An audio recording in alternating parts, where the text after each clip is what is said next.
It's intensely contemplative. It is almost hypnotic. It's like putting your hand on the third rail of the universe. If you play Go, seriously, there is a chance that you will get exposed to this experience that is kind of like nothing else on the planet. Go is putting you in a place where you're always at the very farthest reaches of your capacity. There's a reason that people have been playing Go for thousands and thousands of years, right? It's not just that they want to understand Go, they want to understand what understanding is. And maybe that is truly what it means to be human.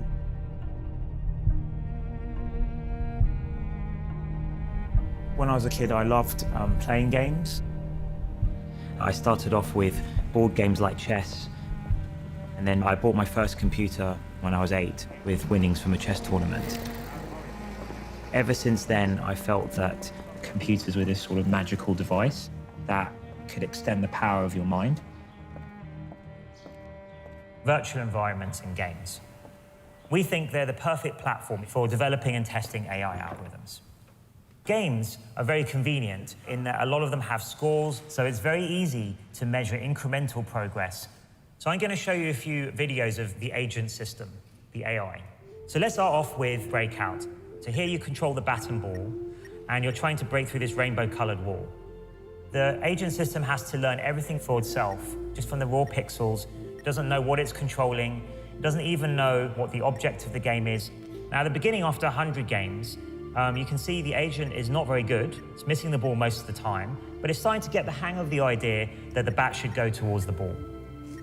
Now, after 300 games, it's about as good as any human can play this, and pretty much gets the ball back every time. We thought, well, that's pretty cool, but we left the system playing for another 200 games. And it did this amazing thing. It found the optimal strategy was to dig a tunnel around the side and put the ball around the back of the wall. The researchers working on this are amazing AI developers, but they're not so good at Breakout. And they didn't know about that strategy, so they learned something from their own system, which is pretty funny and quite instructive, I think, about the potential for general AI. So for us, what's the next step now?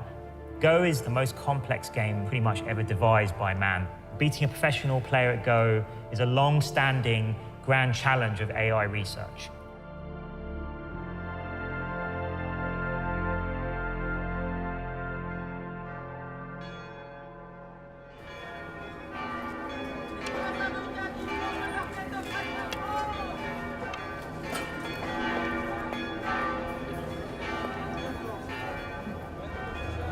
Waouh!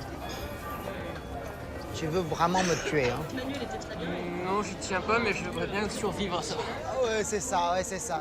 I'm Go professional player. I'm also European champion.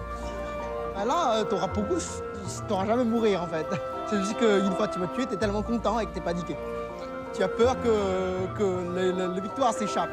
Alors en général, quand on a peur de ça, la victoire s'échappe toujours. I born in China. When I was 18, I want to change my life. This is why I go to French. I want to try to forget the Go. But it's impossible. Because all the things I learned in my life is with Go. It looks like a mirror. I see the Go, I also see myself. For me, Go is a real life.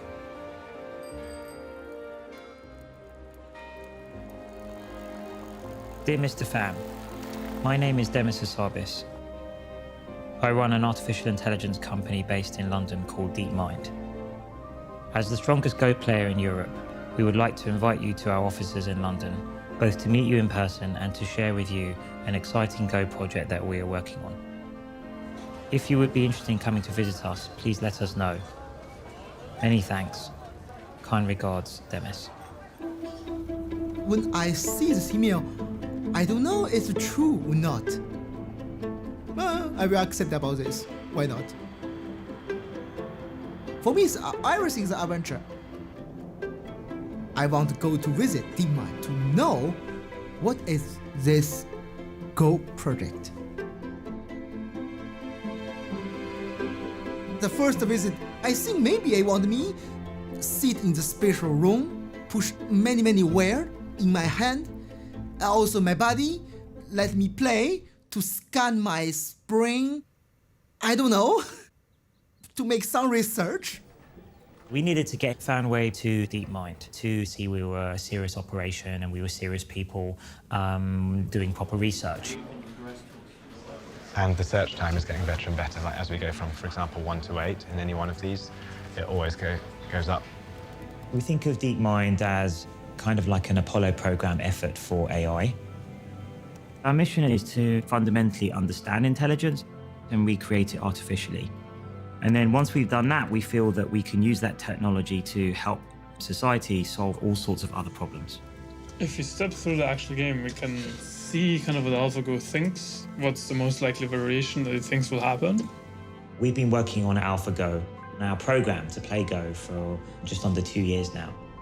All the little patterns cascade together, layer after layer after layer after layer. I started talking about the game of Go with Demis more than 20 years ago, and so this has been a really long journey. The game of Go is the holy grail of artificial intelligence. For many years, people have looked at this game and they've thought, wow, this is just too hard. Everything we've ever tried in AI, it just falls over when you try the game of Go. And so that's why it feels like a real litmus test of progress. If we can crack Go, we know we've done something special. So with Fanway, we started talking around what the real purpose of the visit was. It wasn't just a Go project we wanted him to help with, that actually we wanted to play him. And we had a very strong program. Oh, it's okay, just the program is so easy. So it will be easy to play. A lot of people have thought that it was decades away. Some people thought it would be never because they felt that to succeed at Go, you needed human intuition. Go is the world's oldest continuously played board game. And in some sense, it is one of the simplest and also most abstract. There's only one type of piece, there's only one type of move, you just place that piece on the board. And then your goal is to create a linked group of your stones that surrounds some empty territory. And when you surround enemy stones, you capture them and remove them from the board. You earn points by surrounding territory, and at the end of the game, the person with the most territory wins. It seems really simple, but then you sit down to play and you realize right away, it's like, well, I technically know what I'm allowed to do, but I have no clue what I should do. Go is incredibly challenging for computers to tackle because compared to, say, chess, the number of possible moves in a position is much larger. In chess, it's about 20. In Go, it's about 200. And the number of possible configurations of the board is more than the number of atoms in the universe. So even if you took all the computers in the world and ran them for 1 million years, that wouldn't be enough compute power to calculate all the possible variations. If you ask a great Go player why they played a particular move, sometimes they'll just tell you it felt right. So we have to come up with some kind of clever algorithm to mimic what people do with their intuition. Nice to meet you. Hello, nice to meet you too. So with Fanway, we agreed a best-of-5 match. And we agreed it would be filmed. You know, we would treat it as a serious match. I play with AlphaGo. Ajia Huang pushed the stone for AlphaGo. And of course, I think I will win the game with AlphaGo because it's just a program.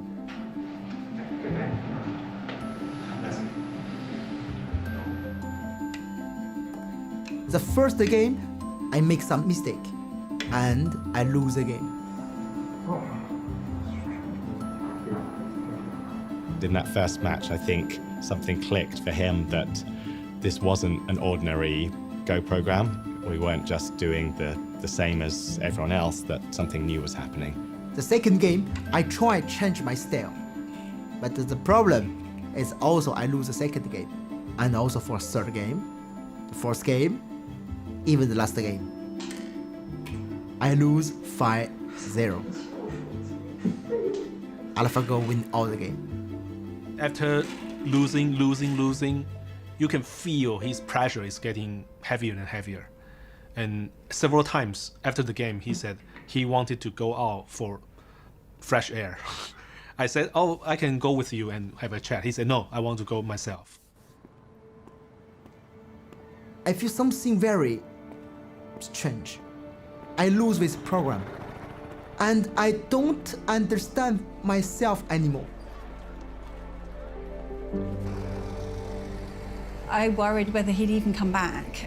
You know, he seemed very low, and he spent about an hour away from the office. He came back completely changed. I thought, Maddie, this is the first time in the history the human professional Go player lose with the program. She tell me, yes, we know. But for you, is I okay? I told her not and yes. I'm not happy to lose a game, but will be happy for play in the history. Artificial intelligence researchers has solved the game of Go a decade earlier than expected. The computer, named AlphaGo, was able to beat the European human champion. Artificial intelligence researchers have made a significant breakthrough. It really is a big leap forward. There's a big difference between the way the IBM computer beat Kasparov, which was programmed by expert chess players, and the way the Go playing computer more or less learned itself. The way we start off training AlphaGo is by showing it 100,000 games that strong amateurs have played that we've downloaded from the internet. And we first initially get AlphaGo to mimic the human player. And then through self-play and reinforcement learning, it plays against different versions of itself many millions of times and learns from its errors. The specific ideas that are driving AlphaGo are going to drive our future. The technology's at the heart of AlphaGo. They're what are called deep neural networks, which essentially mimic the web of neurons in the human brain. It's a very old idea, but recently, due to increases in computing power, these neural networks have become extremely powerful, almost overnight. Big neural networks that operate on big data can achieve surprising things. AlphaGo found a way to learn how to play Go. Learning is the key thing here. It's machine learning. The whole beauty of these types of algorithms is that because they're learning for themselves, they can go beyond what we as the programmers know how to do and allow us to make new breakthroughs in areas of science and medicine. So AlphaGo is one significant step towards that ultimate goal.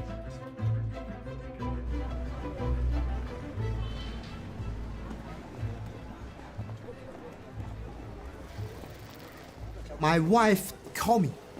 She tell me, don't see internet, don't connect internet, because people talk terrible thing about you match with AlphaGo. Fan Hui is living so long time in Europe, he's not real professional, he's just an amateur player.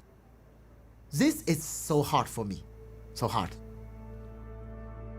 The Go world were skeptical about how strong really was AlphaGo and how much further did it need to get to beat the top professionals. So our program is improving over time, and we want to push the AI algorithm to the limit and see how far this kind of self-improving process can go. So we needed to look for an even greater challenge. A match like no other is about to get underway in South Korea. Lee Sedol, the long-reigning global champ. This guy is a genius. Will take on artificial intelligence program AlphaGo in the ultimate human versus machine smackdown. This is a huge moment for both the world of artificial intelligence and I think the world of Go. So far, AlphaGo has beaten every challenge we've given it, but we won't know its true strength until we play somebody who is at the top of the world, like Lee Sedol.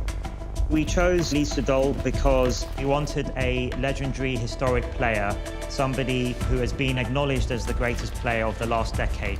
방심은 하지 않겠습니다. 그래도 아직까진 그래도 제가 조금 부가 있지 않을까 생각하고요. I will not be too arrogant, but I don't think that it will be a very close match. The level of the player that AlphaGo went against in October is not the same level as me. So given that a couple of months was only passed, I don't think that it is enough for it to be able to catch up with me. My hope is that it will be either 5-0 for me or maybe 4-1. So the critical point for me is to make sure I do not lose one. 하이파이브를 할 건데 이렇게. We don't know how well our system will play against someone as creative as Lee Sedol. Also, he's very famous for very creative fighting play. So this could be difficult for us, but we'll see. Maybe in some ways he's the most difficult opponent we can pick. There was still so much of a question about whether or not they could beat someone like Lee Sedol. Fan Wei is a good player, but he's nothing like the very top players. Lee Sedol is a 9-dan professional. 9-dan professional is the highest rank that you can achieve in Go. The ranking system. Fan Wei, who's the European champion, is just a 2-dan professional. On the other hand, the very top, Lee Sedol is 9-dan professional. Lee Sedol is to Go what Roger Federer is to tennis. He's playing in Wimbledon to win the Grand Slam. And it's not just this year. He'll be there next year, and the year after that, and the year after that. Of course, in internet and all the Go community, everyone, maybe not 100%, maybe 99.999% think Lee Sedol will win very easily.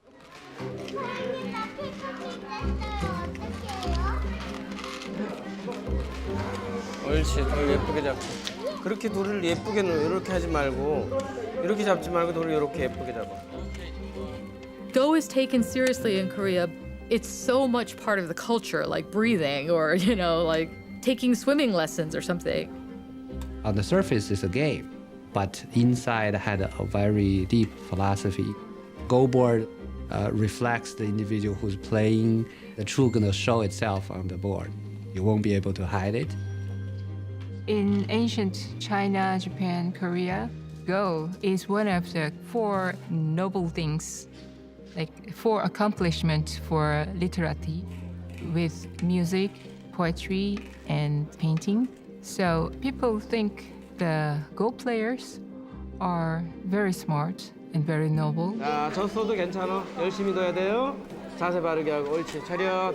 서로 인사. Master Guan started this school so that he could produce great player in Korea. Lee Sedol, when he was age of 8, he came in here, attending class 9 a.m. till 9 p.m., 7 days, and then he stayed with the Master Guan. 얼굴이 아주 헝그랗고 눈동자가 너무 까맣고 특히 섬에서 온 소년이라 그런지 좀 특이하게 생겼어요.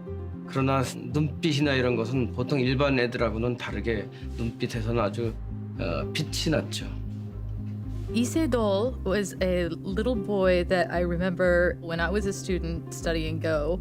He was very young and rural enough to think that pizza grew on trees. 사실 어렸을 때는 1-2살 위의 형들을 이기는 재미에 사실 시작을 했고요. 그 이후로는 하나의 창작품을 만든다. 제가 두는 것은 좀 다른 바둑, 좀 색다른 바둑, 자기만의 무서운 무언가? 남들이 생각하지 못했던 무언가? Lee Sedol plays things that are interesting, where you felt like he's beyond winning and losing. He wants to do something that's innovative or takes things to the next level. So every Go player study his game for sure. Roughly 10 years, he dominates the professional Go world. He wins 18 world championships. 100년에 한 번 나올까 말까 그런 천재인데 지금 생각해도 이세돌 군을 위해서 참 잘했다. 제 스스로 혼자 만족해하면서 살죠. Definitely Lee Sedol is gonna win the game 5-all. Yeah, all game. He's gonna win all game. We had our evaluation match last week. We won a game and we lost a game, and we lost a game in a way that would have made us look extremely foolish if that happened publicly. It means that we still have work to do and we need to take this really seriously. It's just too much risk that actually we could lose overall. Not only that, but we could lose in a way that makes us look rather silly. Yeah. So I guess, yeah, Ajay, did you want to say anything about what you're trying? I'm working hard. So we're working around the clock at the moment, training our algorithms further, trying to incrementally keep on improving right up to the moment where we have the match. We've collected together people with different skill sets onto the same team. So we have researchers, engineers, evaluation guys. But you mean what happens if it creates something new which wasn't in heavy mode? Yeah. Then we don't see it. Okay. The first thing to know is I just was thinking the perfect solution, so it's not perfect. Azure is the lead programmer and built the original search engine. So Azure's responsibility is quite a big one. He will be the one sitting opposite Lee Sedol and actually playing the moves AlphaGo makes. I'm feeling excited. Yeah. Lee Sedol is a great player, and I feel honored to play with him. Many of my friends, they are very excited about the match. They keep telling me that the whole world is watching. Just prepare AlphaGo. Can you hear us? Yes, I can hear you guys. Can you hear me okay? Yes, perfect. I was curious to meet you. Such an amazing developer who made AlphaGo. It's very nice to meet you. Thank you, thank you. It's likewise. It's a real pleasure to meet you. I love the game of Go. I'm not very good, but I don't know if you know, but we actually have something in common. I actually also trained at a game at a young age. I used to be, when I was young, professional chess player. 예전에 체스의 프로 선수였대요. I used to play for the England team, and then I stopped playing when I was about 14. When I was 13, I was the second highest rated player in the world. After the match, I would like to propose that I give you one teaching game of Go and you give me one teaching game of chess. How does that sound? That sounds very good. I would be very honored to do that. I'm not sure if it's okay to ask you this question, but I saw the games against Fan Hui and then I didn't think it was quite at the level to play with me. But I heard that it's getting really stronger. Can I ask how much it got stronger since then? I can't say too much, of course, but it's definitely got significantly stronger. With more time, I think a logical approach would be to follow up on Azure's local search, run that in fast AlphaGo, generate a whole new data set and iterate one more time. But we're just out of time for that, so we have to be realistic. We realized that if we wanted to prepare for a mammoth task like taking on Lee Sedol, there would be nothing better than talking to a professional, and we couldn't have picked a better person than Fan Hui. We invite him as an advisor because during the match, we found he is a man of good spirit. Welcome back. Thank you very much. It's very precious that we have Fan Hui with us. He was crushed by AlphaGo, but then he became very positive and a big help to us. When Demis tell me, can you come back to help us make AlphaGo more stronger? I feel this respect. Of course, I accept about this. I play with AlphaGo to understand where is the strong point about AlphaGo and where is maybe the weakness. I play the morning, afternoon, all the time. And I found something. I found big weakness about AlphaGo. The big one. The superheroes always have a hidden vulnerability, right? And the same is true of AlphaGo. It's unbelievably superhuman in general, but it has some particular weaknesses in some situations. We can think of there being this space of all the things it knows about, and it knows about most of it extremely well, but then there'll be these tricky lumps of knowledge that it just understands very poorly. And it's really hard for us to characterize when it's going to enter into one of these lumps. But if it does, it can be completely delusional, thinking that it's alive on one part of the board when in fact it's dead, or vice versa. So there is a real risk that we could lose the match. Everybody in the team try to work more and more to fix the problem, but I think it's difficult to fix this very quickly. We've got version 18 in the pipeline, haven't we? Well, we'll only go for version 18 if it makes a significant improvement, yes. Which we're having to rerun all the tests because they went wrong, unfortunately. So we're sort of basically a day behind on our evaluation because of that. All the competition. Well, maybe we just need to be realistic that we've tried a bunch of things and we've come to the point where we said we would actually start freezing the code and saying, look, it's not, and actually not panning out. these delusions are still a realistic possibility for the match. We have some weaknesses that I don't think we're going to fix fully before the match. So that's causing us a little bit of anxiety.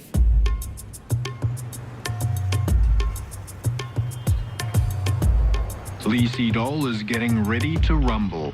On Wednesday, live across the internet, this professional South Korean Go player will take on artificial intelligence program AlphaGo. 스코어상으로는 아까 말씀드렸듯이 자신 있고 5대0으로 꼭 할 수 있도록 할 것이고요. Tomorrow, Julian and George, they pack up version 18, they stick it on a laptop, and they fly out to Seoul. See you all in Korea.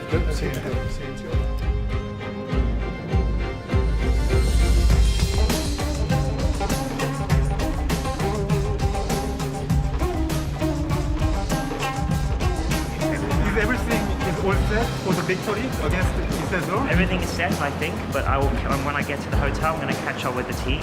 What we should do in the time remaining is list things that could go wrong in the solidity of the system. We need somewhere to put AlphaGo under here. Alright, rehearsal, let's go please, folks. Have you arranged the place for Lisa to smoke? In a difficult situation, he likes to smoke. Yes, there is a terrace. And we'll have security, so he'll be able to go up there and be by himself.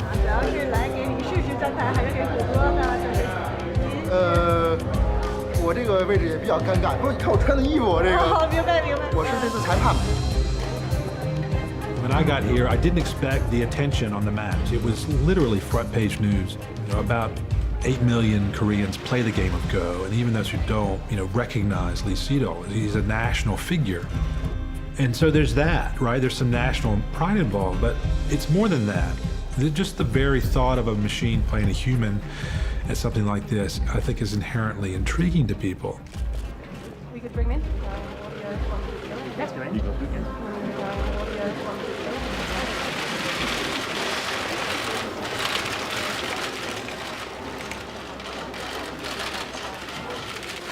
여전히 자신감은 있는 상태고요. 아무래도 역시 아직은 인간의 직관력이나 이런 감각들을 컴퓨터인 인공지능이 따라오기에는 약간 무리가 있지 않나 이렇게 생각을 해서 제가 꼭 인간의 그런 걸 지켜낼 수 있도록 최선을 다하겠습니다. All the world gave the pressure to Lee Sedol. Before this, he played the tournament for country, for himself. But this time, he played for the human.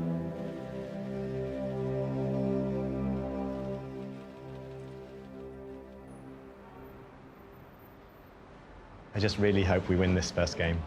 If you lose the first game, you literally have to win 3 out of 4. Yeah, that's hard. Which is hard work. Yeah. Where are you going to be? I'll start in the match room, and then I'm going to come in here, make sure everything's... Yeah, you should probably be in here. I know you're nervous. Yeah, I'm nervous. I'm nervous. How are you? You're not nervous? A bit. A little bit, yeah? That's good to have a little bit of nerves. Should be fine. Be fine, be fine. Hello and welcome to the DeepMind Challenge Game 1, Round 1, live from the Four Seasons here in Seoul, Korea. I'm Chris Garlock of the American Go e-Journal. I'm here with Michael Redman, 9Dan Professional. Welcome, Michael. Want to give a shout out to all of the folks watching around the world.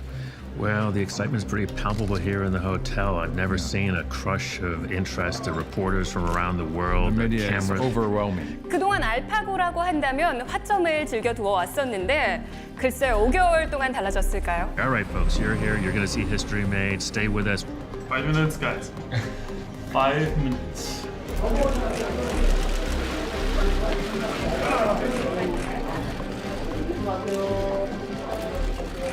I just thought we should take a moment together and just think about what's about to happen.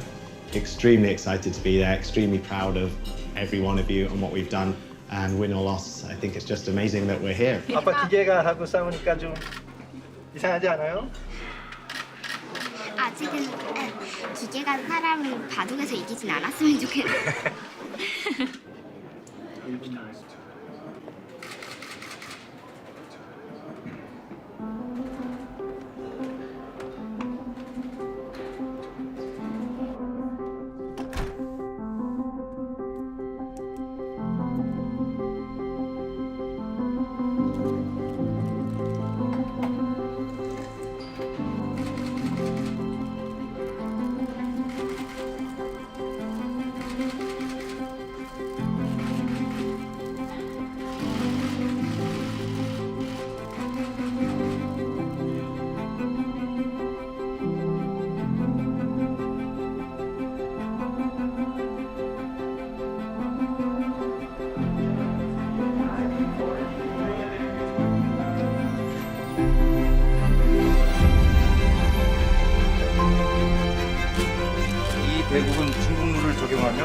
7시 반입니다. 제한 시간은 각자 2시간에 60초 3회입니다.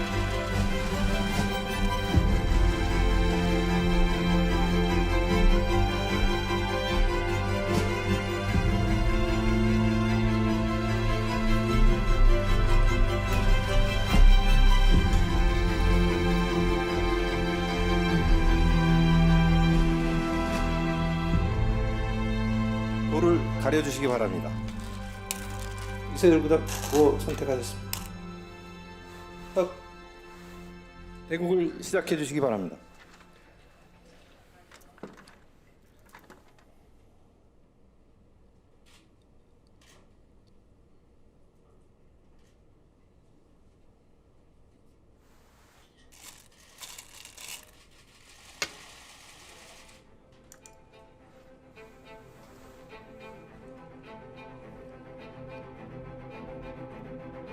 We had worked so hard to make sure that this would go technically smoothly. We'd tested it and tested it and tested it, and still there comes that moment when you're live, all the TV cameras are broadcasting everything, and now it has to do the thing you built it to do. 아, 근데 여기서 알파고가 첫수부터 지금 고민을 하고 있거든요. 지금 알파고의 시간을 한번 잘 보시면요. 지금 30초가 넘어가고 있는데 네. 근데 진짜 두 번째 수를 너무 생각을 하네요. 네.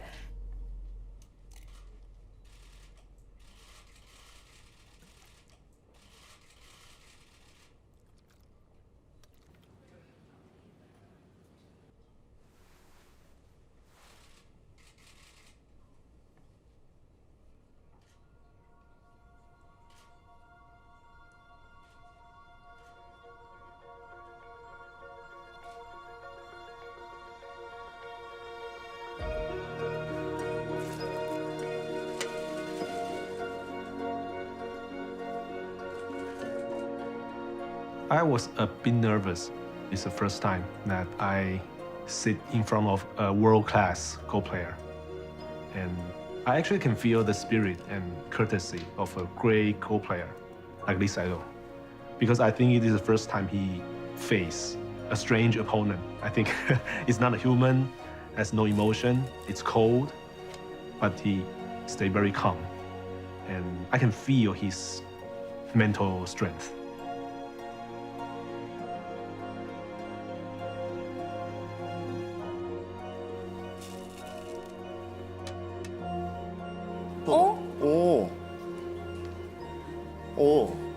들여다봤어요. 이야. 놀랄만한 수죠. 오늘 바둑에서 처음으로 알파고가 독특한 수가 나온 거예요. 사람같이 두려고 그러네? 이런 느낌인 겁니다. I'm Andrew Jackson. With me here is Myung-won Kim, 9-dan pro from the Korean Baduk Association. We are here live at the Four Seasons Hotel on the 21st floor. What are we looking at? How's the game going? It's fighting, from the beginning. From the very beginning? AlphaGo plays very well. Yeah? Just like a top professional. Just like a top professional. Yeah, it's very aggressive. 맞았어요? 끊으면 어떡하죠? 아니 여기 근데 이게 끊겠죠 설마? Now the fight is getting really complicated. This is actually the first time I've seen AlphaGo playing a game that has this difficult a fight.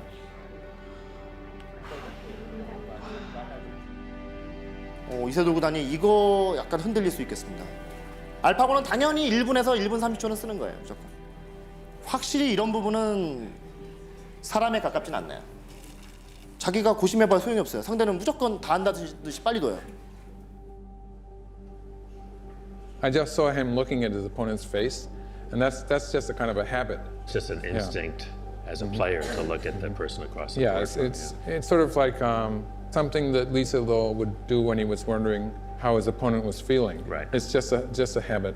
So it's not as if Aja Huang is going to do any giveaway, because Aja Huang isn't AlphaGo, right?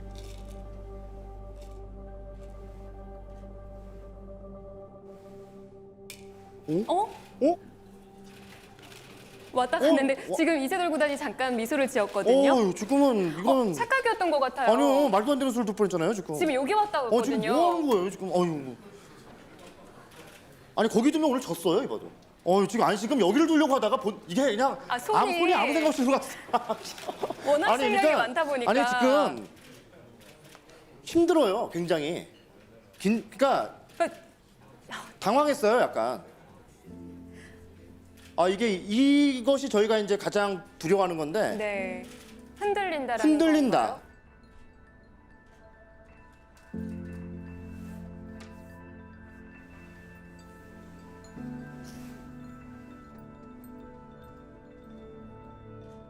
With human, when you play, you can have exchange by feeling. I look in you, I know, okay, maybe you won't talk with me. Maybe you fear about me. I can feel many things. But AlphaGo, you can feel nothing. So when you can feel nothing when you play, you have a more question about yourself. For beginning, you think, okay, my move is good. And really good. Oh, maybe bad. Oh, terrible. Why would I play here? More. It's hard to know where to be. All the different rooms are like exciting in a different way. Isn't it? Quite nice to be here at the heart of the operation. Yeah, I feel safe here. White's thinking of doing this huge invasion here from its thick wall. Yes, go for it. It's done it. It's gone in. Look at his face. That is not a confident face. He's pretty horrified by that. I can't believe what I see right now. Really. She thought, she's a little bit behind, and she made a very aggressive move here. Okay. And make it very complicating. Okay. I think Isidore, if he doesn't, respond correctly, then he can collapse. I mean, this is kind of unthinkable as a human Go player. What if she knows everything about what's going to happen next? Where are we? Here's our search tab. Searching 50 or 60 moves ahead. That's the maximum number of moves ahead that AlphaGo is looking from the current game position. It's typically over 50, it's often over 60. In the games we see, often around move 150, AlphaGo goes for the kill. We're move 115 now, so we're getting to that critical point. We are all astonished just in the middle of the game because AlphaGo seems to be doing a much better job than we all thought it would. I thought Isidore would be leading the game comfortably, but it turned out that he's struggling at the moment. But I think eventually he will prevail, I hope.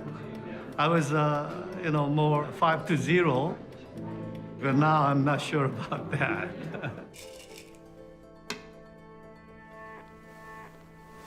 이게 뭐야? 알파고 실수했습니다. 야, 세상에 이런 실수를 당하네. There might be the first mistake, kind of clear mistake that White made. 가끔 가다가 지금 어느 순간부터 약간 실수를 해주는데 끝내기 위해서. 근데 끝났는데 알파고가 만약에 이겼다, 조금이라도. 그러면 알파고는 이길 만큼만 둔 거라고 볼 수도 있어요, 사실은. 아까 사실 제가 하다가 말을 멈춘 게 계산을 했는데 이상하게 알파고가 조금 좋은 것 같아가지고 제가 진짠가 해가지고 믿어지지가 않아가지고 그런데 사람이 볼 때 실수 같지만 얘는 계산해서 그기 때문에 그게 실수가 아니라 버렸어요. 그렇죠. 네, 그렇죠. 그러니까 그게 진짜 계산된 걸로 그렇게 간다면 너무 무섭죠. 그냥 입장에서는 갖고 노는 거니까 지금 사람을 갖고 노는 거니까 완전. Myungwon, it looks like you've got a count. Yeah, right. What do you think? Done. Yeah. Yeah, Black White won a lot at this time. You check this. If it's like this, White has won by a lot. Yeah. 둘, 셋, 넷. 이거 내가 진짜 믿어지겠네. 29, 30, 33, 34, 35, 36, 71. 졌어요. Wow, it's so shocking. I expected AlphaGo to win only one game.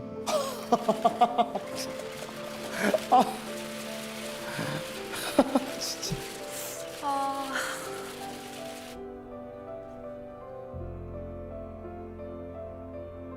I can feel his pain. Like he couldn't believe. He couldn't accept it.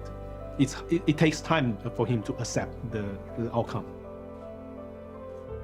Maybe AlphaGo is very strong now, but he won't believe he will lose.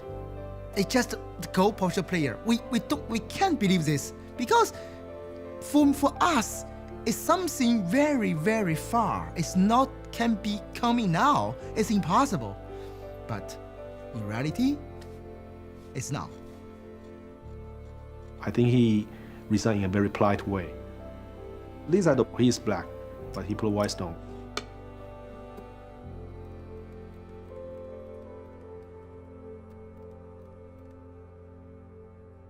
I think he resigned. Oh my gosh. Oh yeah, the time is stopped. Yeah. Wow.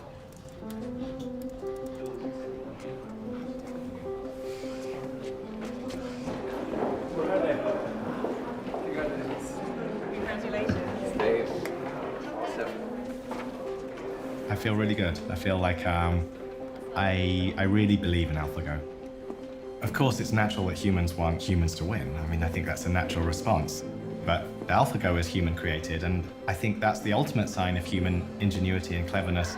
Everything that AlphaGo does, it does because a human has either created the data that it learns from, created the learning algorithm that learns from that data, created the search algorithm.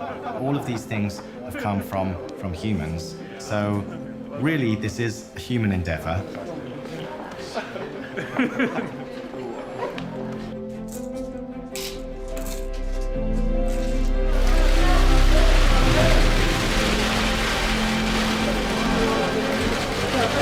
In the battle between man versus machine, a computer just came out the victor. DeepMind put its computer program to the test against one of the brightest minds in the world and won. AlphaGo beat a professional player who has 18 Go World Championships under his belt. The victory is considered a breakthrough in artificial intelligence. 일단 너무 놀랬고요. 사실 뭐 진다고 생각을 안 했는데 이렇게 너무 놀랬고. 예. 일단 오늘 바둑 쪽으로 얘기를 하자면은 초반에 실패가 끝까지 이어지지 않았나 싶고요. 물론 초반에 나쁠 때도 질 줄 몰랐습니다. 이렇게 완벽하게 바둑을 둘 줄 몰라가지고요. 정말 놀랬고 저는 여러 번의 세계대회 우승 경험도 있고 또 실전 경험 자체가 많이 틀리기 때문에 뭐 일구 걸렸다고 해서 제가 뭐 크게 흔들리거나 이런 것은 좀 없지 않을까 생각하고요. 제 그 느낌을 정확히 말씀드리면 이제 5대5가 아닌가 생각을 합니다. 저는 다른 이렇게 프로그램을 이렇게 알파고를 만든 이 두 분 또 나머지 프로그래머들께도 정말 깊은 존경심을 전하겠습니다. In research, we normally work to produce an academic paper, it gets published, and maybe we get to talk about it in a conference if we're lucky. This is not normal for research. In fact, I've never experienced any media attention remotely close to this. So it's a special moment for us all, and we're just enjoying it while it lasts.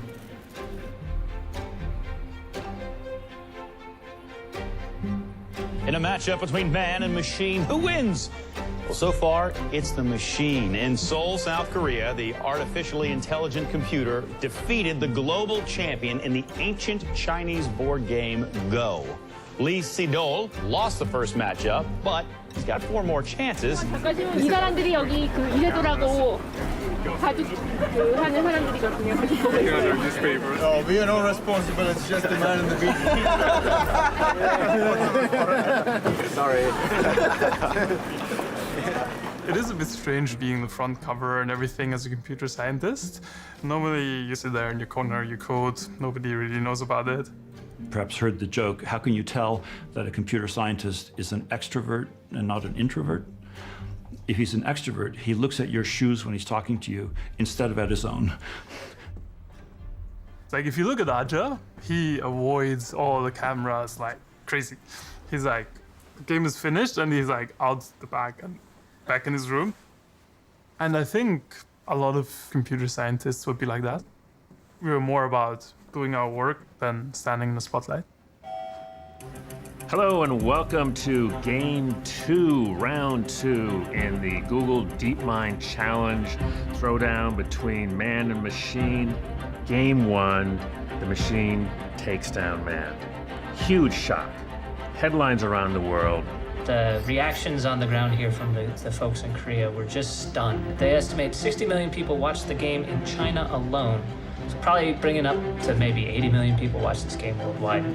It was just incredible. And if anything, today is probably even more of a madhouse. So Isidol knows today. He knows that this is just a really important game, right? He's got to win.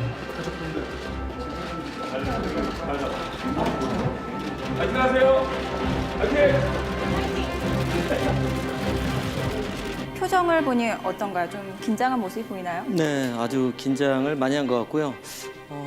어제 좀 잠을 설친 것 같습니다.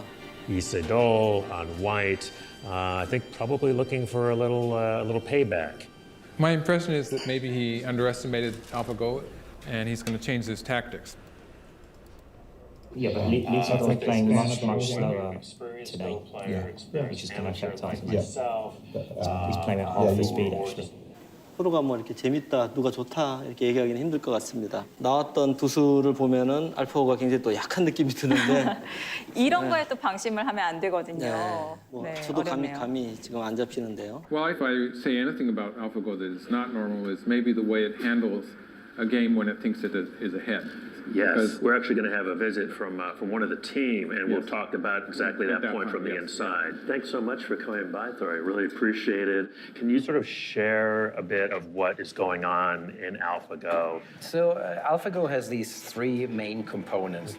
There's the policy network, which was trained on high-level games to imitate those players. And then we have a second component, we call this the value net. And it can evaluate the board position and say what is the probability of winning in this particular position. And then third component is the tree search, where it would look through different variations of the game and try to figure out what will happen in the future. So if we now take a position like this, first the policy network would scan the position and come up with what would be the interesting spots to play. And it builds up a tree of variations, and it then employs this value net that tells it how promising is the outcome of this particular variation. So AlphaGo tries to maximize its probability of winning, but it doesn't care at all about the margin by which it wins. Okay, so when you see a slow-looking move, that's maybe an indication that AlphaGo thinks it has a good chance to win. Yeah, that is a little giveaway. Well, tell. We're looking for a tell. 전혀 평소에 두던 기풍하고는 좀 다르게 두고 있어요. 그리고 또 이런 역사적인 그런 중요한 대국을 최초로 벌이는 그런 주인공의 입장에서 부담이 많이 될 텐데 그런 부담감을 떨쳐버리고 본인이 좀 즐겼으면 좋겠어요.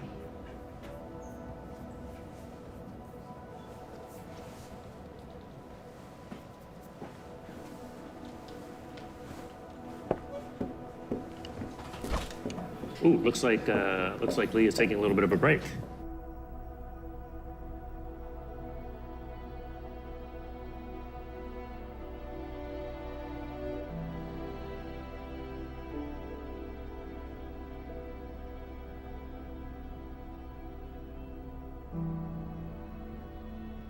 Lee Sedol go to smoke, and AlphaGo just play. It don't think about the open if it will be there or not. So Ajab sees AlphaGo plays the move 37, and Ajab puts the stone in the board. 와, 정말 생각지도 못한. Value. That's a very surprising move. I thought it was a mistake. When I see this move, for me it's just the big shock. What? Normally human will never play this one because it's bad. It's just bad. We don't know why. It's bad. But it's a little bit high. Yeah. It's fifth line. Normally you don't make a shoulder hit on the fifth line. So coming on top of a fourth line stone is really unusual. Yeah, that's an exciting move. I think we've seen an original move here. That's the kind of move that you play Go for. Hey. Interesting stuff. This fifth line shoulder hit was I wasn't expecting that. I don't really know if it's a good or bad move at this point. The professional commentators almost unanimously said that not a single human player would have chosen move 37. So I actually had to poke around in AlphaGo to see what AlphaGo thought. And AlphaGo actually agreed with that assessment. AlphaGo said there was a 1 in 10,000 probability that move 37 would have been played by a human player. So it knew that this was an extremely unlikely move. It went beyond its human guide, and it came up with something new and creative and different. I am very much watching the game through these commentators. That's the way it works. So when they're confused, I'm certainly confused. At the same time, I'm latching on to the fact that they are confused, right? That is an interesting moment. When everyone else is confused, who's not confused, right? Besides the machine. I want to see Lee Sedol when he sees this move.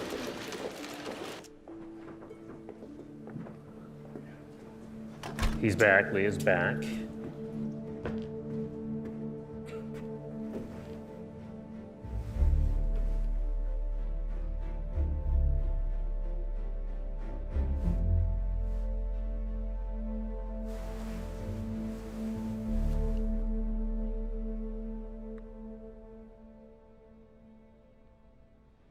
알파고는 기실은 뭐 확률적 계산을 하고 그냥 이기기 위한 그런 머신에 불과하다고 생각을 했었는데 그 수를 보는 순간 아니구나.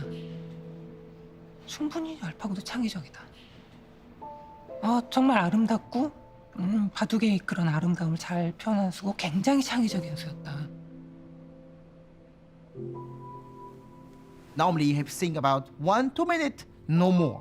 But this time, he think more than 12 minutes.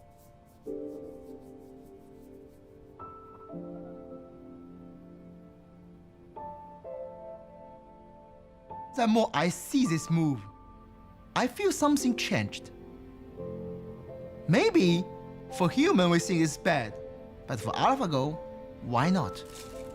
Go is like geopolitics, like something small that happens here can have a ripple effect, hours down the road in a different part of the board. The game kind of turned on its axis at that moment. This move is very special because with this move, all the stone play before is work together. It's connect. It looks like a network, link everywhere. It's very special, very special. 다시 한번 생각해보는 측면이 됐다는 게 그것이 포인트가 아니었나 싶은데 바둑에 있어서 창의성이라는 건 도대체 무엇인가? 이런 또 의문. 하여튼 굉장히 의미 있는 수가 아니었나. This is a tough game for Lee Sedol. AlphaGo is just not letting Lee Sedol do what he wants. Right. Black has almost 60 points. Oh, that's a lot. That's not a good sign. Oh. Lee Sedol just slapped himself on the side of the head. Oh, wow. I think Black's ahead at this point. It's looking good, isn't it? We're on that steady path now. I just see Lee Sedol. He lose so much. Normally we resent before long time ago, but he won't try. He play. He just don't want to resign.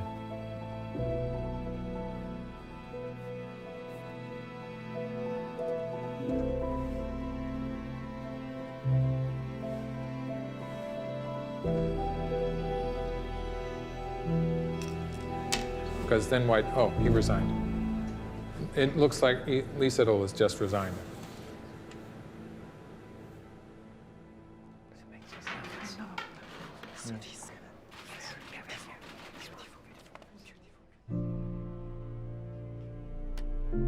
Is he okay? I brought his friend because yesterday I noticed that he really wanted to analyze the game.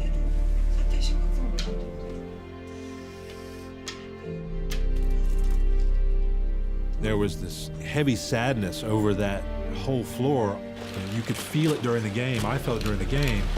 And I'm leaving the commentary room to go to the press conference, and I was stopped by someone, another technology reporter. And at first, all he wanted to talk about was the technology and how great this was, but then even he kind of slipped into this moment of melancholy where he was upset as well. 놀란 거 나대로 충분히 놀랬고요. 이제 할 말이 없을 정도가 아닌가 싶습니다. I am quite speechless. I admit that it was a very clear loss on my part. From the very beginning of the game, that was not a moment in time that I felt that I was leading the game. You feel elated and you feel a little bit scared. There is something, I think, frightening to people about a machine that learns on its own. For us, AlphaGo is obviously just some computer program. But looking at the commentary on the internet, I already saw the commentators call AlphaGo like he and she during the games, completely unconsciously, which AlphaGo is really a very, very simple program. It's not anywhere close to full AI, and we already see that happening, so I found that very interesting.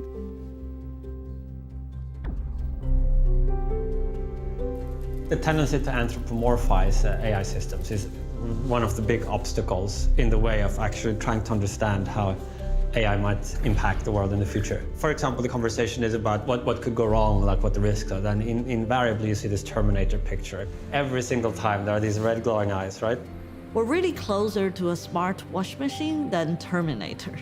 If you look at today's AI, we are really very nascent. I'm extremely excited and passionate about AI's potential, but AI is still very limited in its power.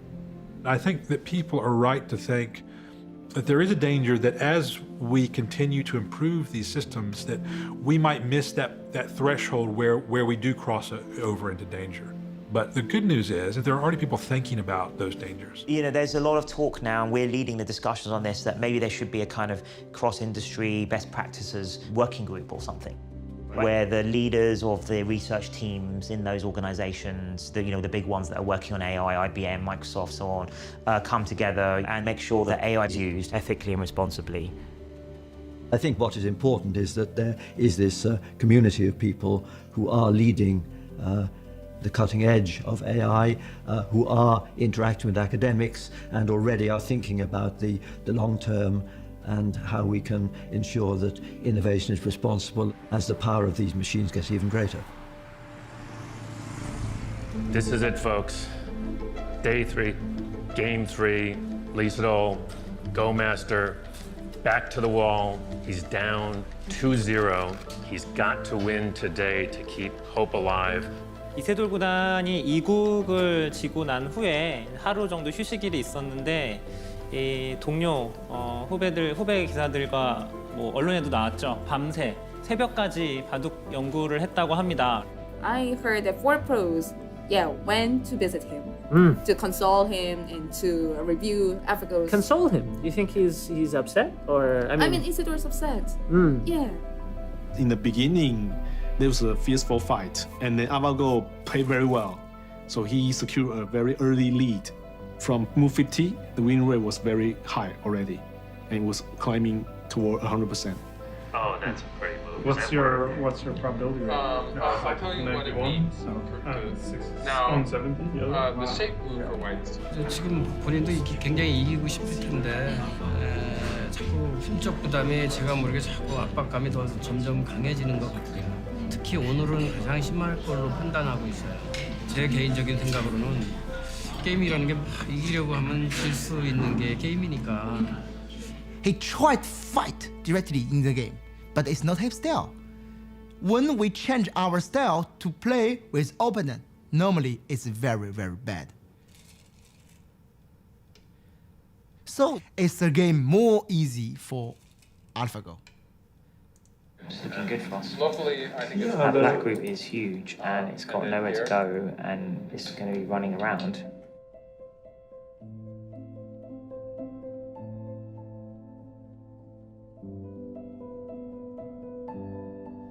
I don't know how to describe the situation. If I were black, I will resign. We should admit that we are facing the strongest existence ever in the Go history. There's no point in playing out the end game, and you're gonna lose, right? So. Even if Black can live there. Oh, he resigned. Okay. Wow. You saw history made here tonight. AlphaGo has won again, 3 straight wins. 3 straight wins, has won the match. When Lisa resigned the game, he looked like unhappy. it's not just he lose the tournament. It just is especially about this game because he don't play his game. I'm very hard about this, very. But I can do nothing. Certainly I feel a bit ambivalent about it, given I'm a games player and, Go is the pinnacle of board games.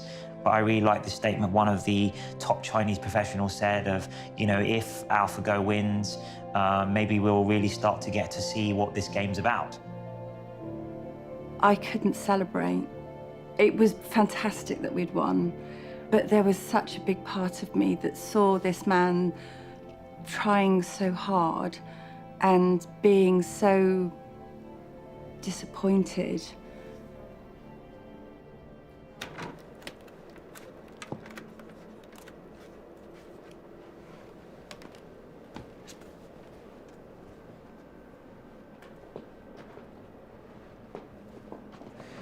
I see internet, many people are talking about the Lee Sedol. Maybe I don't play the best. We are Go player. Okay, sometime in China, in Korea, in Japan, we see Go like art. We are artists, We play our best for Go. Right. So please gentle with Lee Sedol. Right. He's very good players, great players. I am in the room, I see Lee Sedol, he won't win. He try everything. We can't. Just this. So. 일단 좀 죄송하다는 말씀을 먼저 드려야겠습니다. 좀 더 좋은 모습, 내용이나 또 승패도 그렇고요. 여러 가지 좀 기대를 많이 하셨을 것 같은데 이렇게 좀 무력한 모습을 보이게 돼서 너무 죄송하고요. 이렇게 좀 심한 이렇게 압박감, 부담감을 느낀 적은 없었던 것 같거든요. 그래서 역시 그걸 이겨내기에는 제 능력이 좀 부족하지 않았나 싶습니다. 이것은 믿을 수 없는 그런 상황이었는데 어떤 상대가 있다선 하더라도 3대0도 아니고 5대0? 5대0으로 진다. 이것은 정말 내 자존심에 정말 엄청난 스크래치를 내는 또 사람들이 저를 응원해 주셨던 분들한테 너무 미안하고 이세돌 구단은 제가 아는 인간 중에 가장 강한 심장을 갖고 있는 기사로 알고 있는데 그럼에도 불구하고 정말 보이지 않는 실체가 없는 상대와 대결하는 게 얼마나 외롭고 쓸쓸하고 힘든 대결인지 저는 정말 실감을 하고 있습니다. 이제 4국, 5국이 아직 남아 있습니다. 정말 우리가 알고 있는 이세돌 구단 다운 바둑을 보여준다면 기계 이길 수 있다고 생각합니다.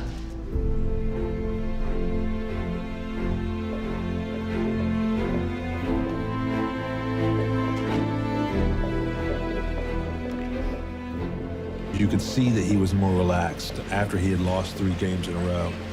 That said, the stakes were still high. In the end, it isn't about pride. He don't feel like confidence, but I feel light. Can Lee Sedol find AlphaGo's weakness? Is there, in fact, a weakness? I was thinking I'd just pull the plug. You just pull the plug? Yeah. Everyone's still cheering for Lee Sedol, and then it's not going very well. 컨셉은 안정적으로 지금 진행을 하는 거거든요. 근데 안정적으로 뒀을 때 과연 이세돌 구단이 유리한지가. 근데 유리할 것 같진 않아요. 네, 유리할 것 지금. 같지가 않아서. 네. It feels pretty good for Black at this point. It feels pretty good for Black, yes. I want Lisa play his game. Because for the moment, he tried many things to play with AlphaGo, to understand AlphaGo, but he never tried to play himself. I talk many times, AlphaGo look like the real mirror. When you play with AlphaGo, you feel very strange. Look like you are all the time naked. The first time you see this, you want to see because, it's me, real me? And more than more, you need accept. It's real me. So how I can do?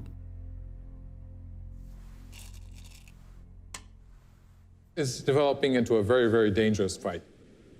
This is really Lee Sedol's type of game. He likes this kind of fight. White has to find something inside Black's territory. I think he is already planning on trying something. So you believe in Isidor's ability to live in the very small area, right? Yes, yes. There is a little potential there. And I think maybe he's going to try to do something. Isidore magic. What would be the magic move? Lee said he's running short on time, but he's going to have to use up all his time there. He's just burned like 7 or 8 minutes just on this move already. I don't see anything. We can't find anything. 술을 내보시죠 한번. 저는 못 낼 것 같은데요. What is Lee Sedol up to here? Yeah, he's really concentrating now. He really is. Look at that. Lisa is very patient. He wait this moment. I feel something look like the wolf wait in the forest in the winter. He cold. He feel very, very cold. But I need patience. But the moment coming, he go out to attack. This is the hinge of the game. Oh, look at that move. That's an exciting move. No, basically, I he found the wedge. Whoa. It's going to change the equation because now black cannot escape. That would be so cool if that works. Ooh. AlphaGo has just played something maybe unusual. You know, I'm not actually sure what AlphaGo is trying to do here. What's that about? I don't really understand it. Well. That was a sharp drop in win rate. That's the sharpest drop in win rate we've seen. You dropped at 8%. Wow. This could be that it actually can't find a way through. I think it's looked far enough ahead to see that it doesn't work, and now maybe it's on tilt. I don't know. There comes. There comes. It looks like it's there's a just fallen off the cliff. So It's made a mistake. Yeah. Did anything strange happen in the... No, it all looked normal. Well, there we go. Well, we can definitely say, well, there's a weakness. We definitely say there's a mistake. I felt this mixture of this sinking feeling in my stomach where I was wondering if AlphaGo was becoming delusional in this situation, where I could see that it was starting to play strangely, and at the same time relief for Lee Sedol that he was actually in with a chance now. I was like trying not to look horrified. I knew after move 17, after like 10 or 20 moves, I saw AlphaGo strange moves. And I know AlphaGo somehow became crazy, but I didn't realize why. Whoa. When it's playing We so searched to complicated, 95 black test plays. ahead at that point? At the point where we This made a mistake. complicated variation indicates that I maybe think there's something AlphaGo went wrong. That's the longest we've searched the entire game, isn't it? Yeah. I think it's like it's searched so deeply it's confused itself. I do get the impression that AlphaGo has sort of gone off on a tangent. What is it doing now? Or maybe it has a master plan. No, it doesn't even think it has, does it? So it knows it's made a mistake because it starts evaluating it the other way. Look, Lee's confused. I was like, what is it doing? That's not a I'm scared confused. That's a what is it doing? What is going on? You know, you asked if it was a bug. I've said before that if DeepMind has figured out how to write code that doesn't have bugs, that is a bigger news story than AlphaGo. Oh, you're kidding me. Like this next move we're going to play. I think they're going to laugh. I think Lee's going to laugh.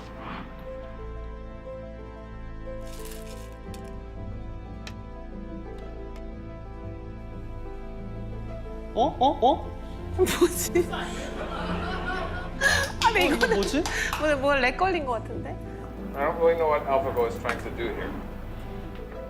That's the understatement of the year. Is it mouse misclick? Nope, From that's the move. Aja Hong makes no misclicks. Isidol is very confused. These are not human moves. This move also sort of inexplicable. I mean, those you can clearly call those mistakes. Yes, of course. But it's the first time in the 4 matches that we've seen moves like that. Right. Oh, the value dropped even more. It's weird. We're like 45%. White. I think white is winning. Come on, Isidol. That's unbelievable. All right.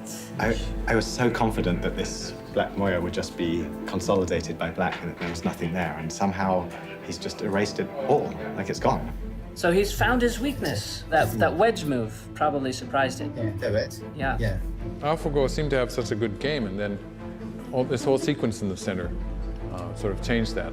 He pulls off a miracle. He managed to make it so complicated that the artificial intelligence doesn't evaluate it correctly. I think it looks like Aja Huang, maybe sitting there, also knows that the game is over. I can't stop smiling. Did he smile? No, I haven't seen him smile yet. I think he is still He's checking. so serious. He's so serious. He wants to be careful. He concerns a lot. He really does his best. I think he feels something like responsibility or burden. So what's the percentage? Percentage is 18.2. What's the mix? The next move should be percent. There you go. AlphaGo resigned. Looks like AlphaGo has resigned. Wow. The most amazing game. I'm almost going to tear up. Was Game 4, where he comes back and wins, right?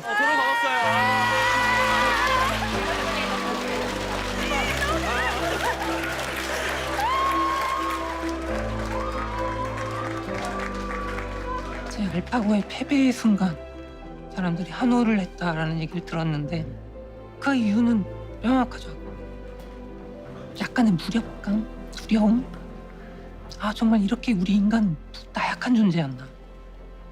제가 이김으로써 정말 아직은 지켜냈다고 생각이 드는 그런 순간이었을 수 있고 이제는 앞으로 인공지능을 이기긴 정말 힘들어지겠지만은 그래도 그 한 판을 이김으로써 아 충분하다.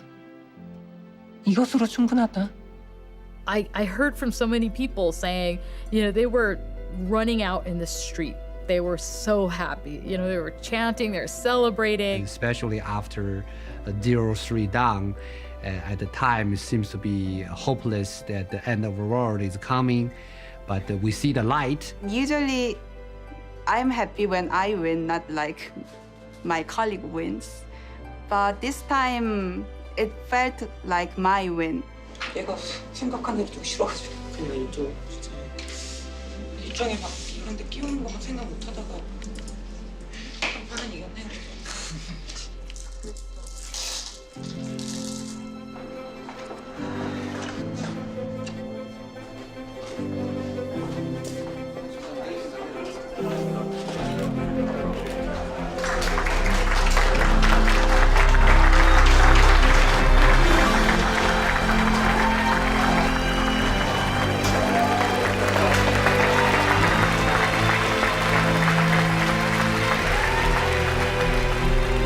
아 정말 이 정도일 거라고는 정말 생각도 못했어.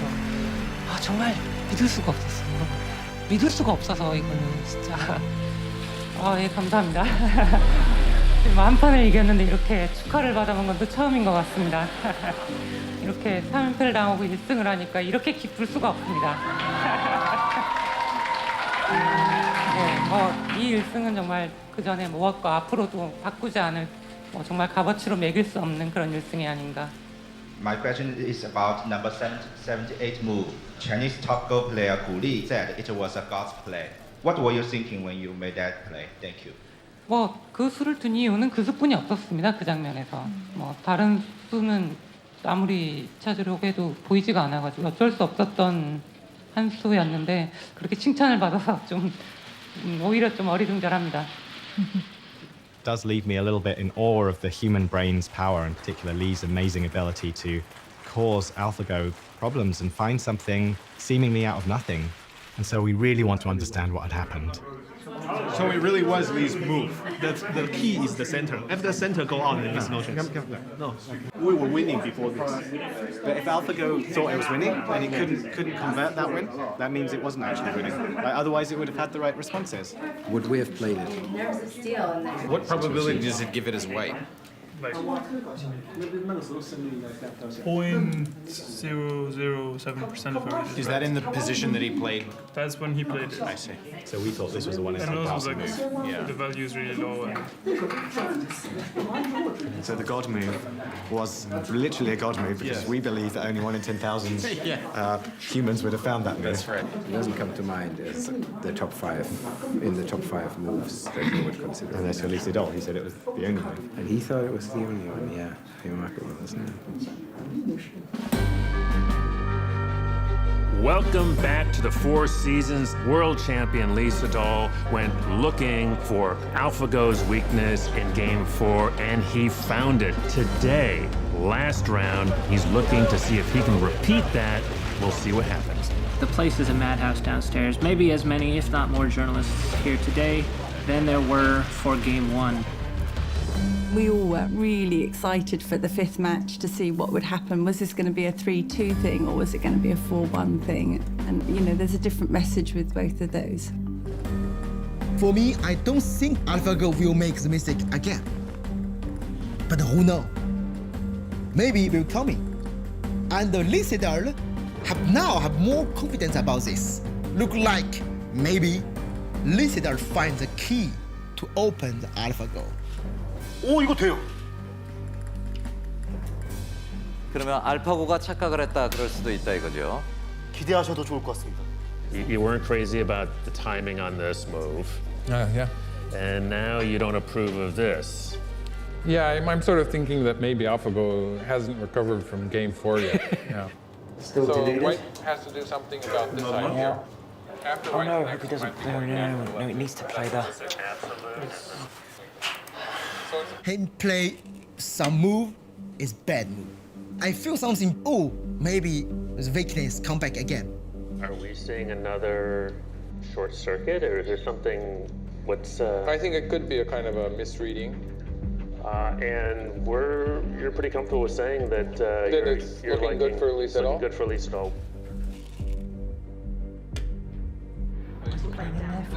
There's no reason for White to be playing that move. It's a bad move, and in some cases, it's going to lose a point too.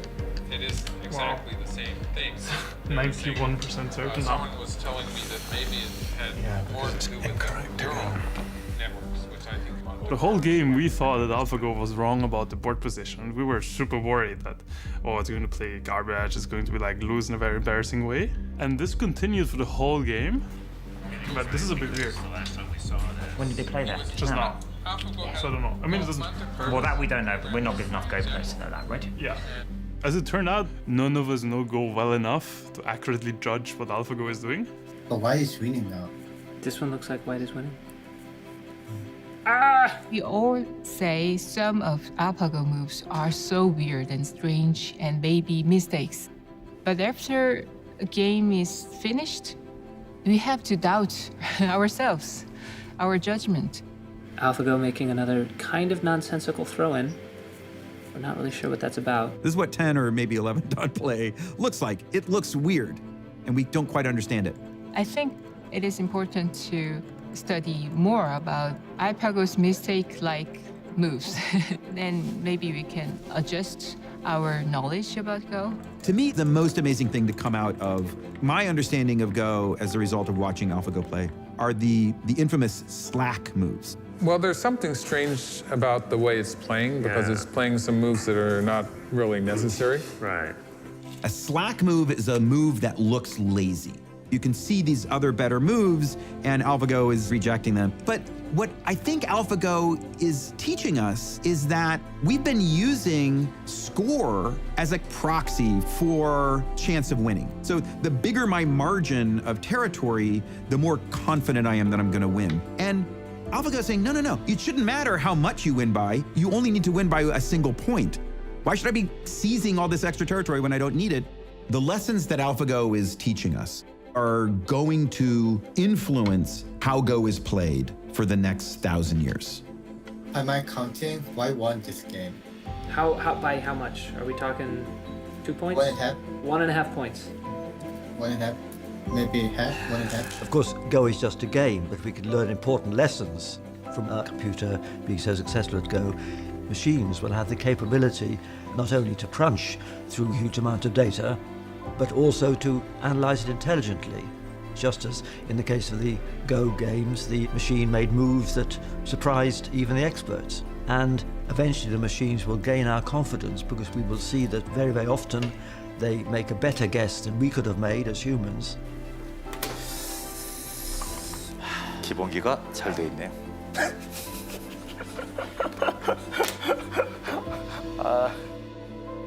굉장히 놀라운 점은 우리가 생각했던 바둑에 있어서 창의성도 결국은 어느 정도의 틀 안에 있지 않았었나. 바둑계에 상당한 변화를 줄 수 있는 그런 생각이 들고. 아, 그걸로도 이겼어? 그걸로도 이겼으면은 참 불편하네요. Unfortunately for Lee Sedol, I think White might have a slight advantage here. Count it like that as 4 points. You were saying one result. How do you know the Korean one's called it first? Someone, who told us? Someone, I don't know. Korean The Korean room has called it for AlphaGo. We'd just like to know if there's someone Korean in there to find out. Korean room think AlphaGo is winning. Winning, okay. They're not won. That's what she said. Winning. She said they called it AlphaGo.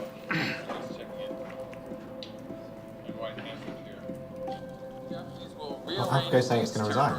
I'm not only joking. Jesus, that was a great attack. That was very good. Well played. Well played. No, not really. I couldn't do it too long. Like, I saw all your faces, I just couldn't make that. You've been waiting 2 years to do that. 2 years to do that. We don't know the score. Yeah, we have no idea what's going on, right? 두 집 반은 확실히 져 있습니다.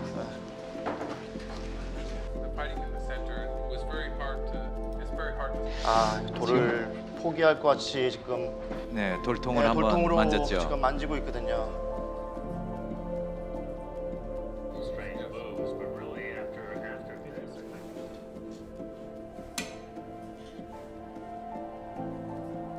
After this, oh, except for the. Is that what? That's kind of a different division. Snooker programs sometimes do. I would like to sort of weed that out. 포기할 것 같습니다. 여기까지입니다. 여기까지입니다. 여러분. 네. 여기까지입니다. 예. But as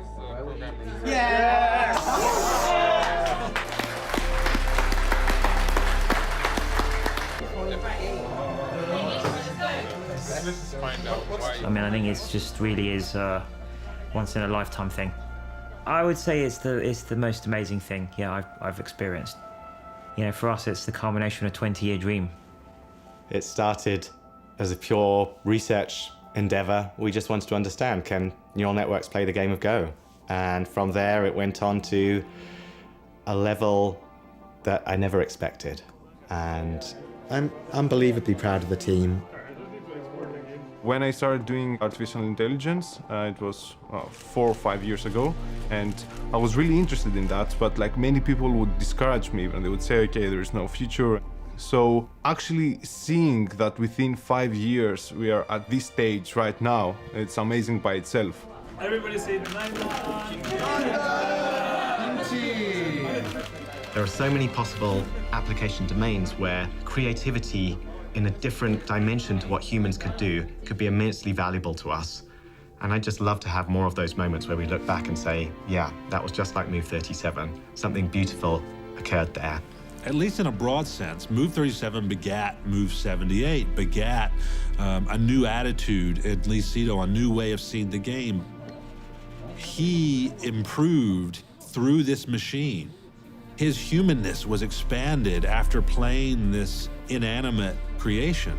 And the hope is that that machine, and in particular the technologies behind it, can have the same effect with all of us.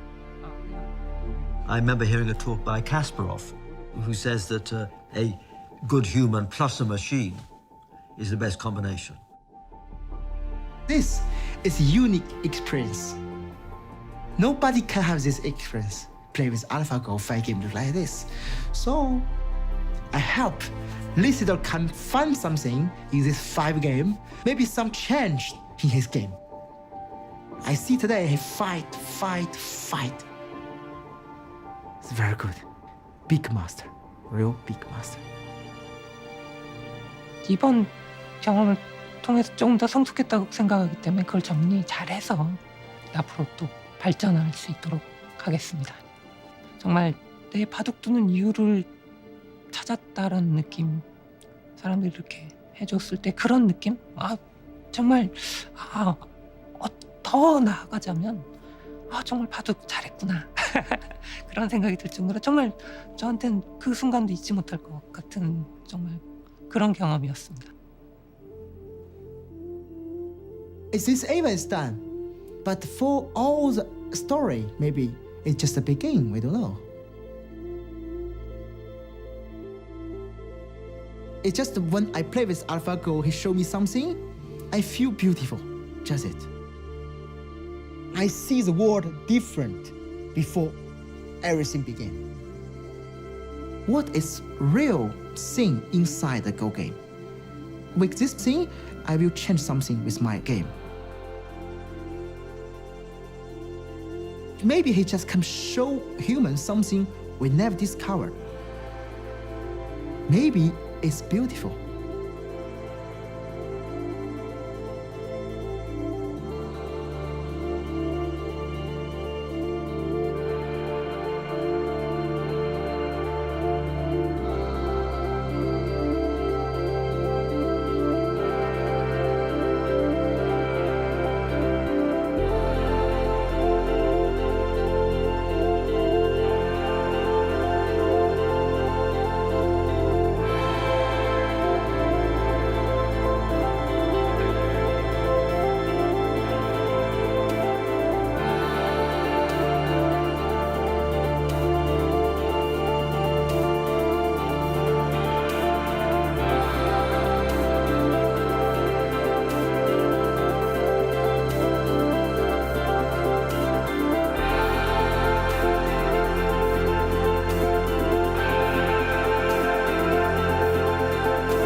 We met a number of years ago.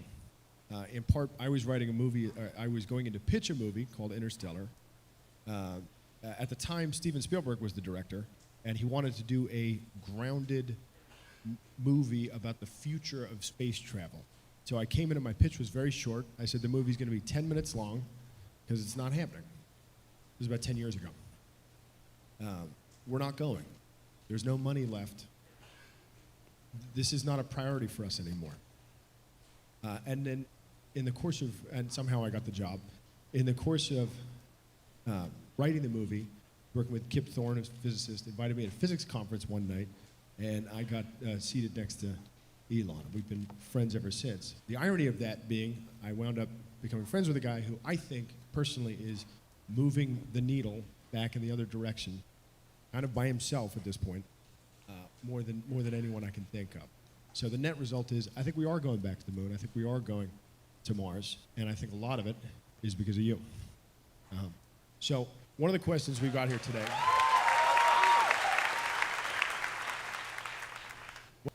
Talk about your time allocation. I think one of the things you spend an awful lot of time thinking about, I know, is artificial intelligence. It's something that you and I have as a shared interest, and it's something that our audience is interested in as well.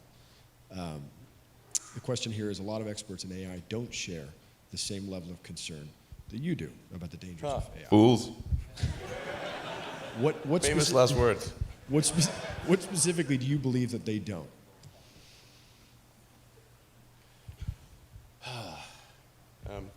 Well, the biggest issue I see with so-called AI experts is that they think they know more than they do. And they think they're smarter than they actually are.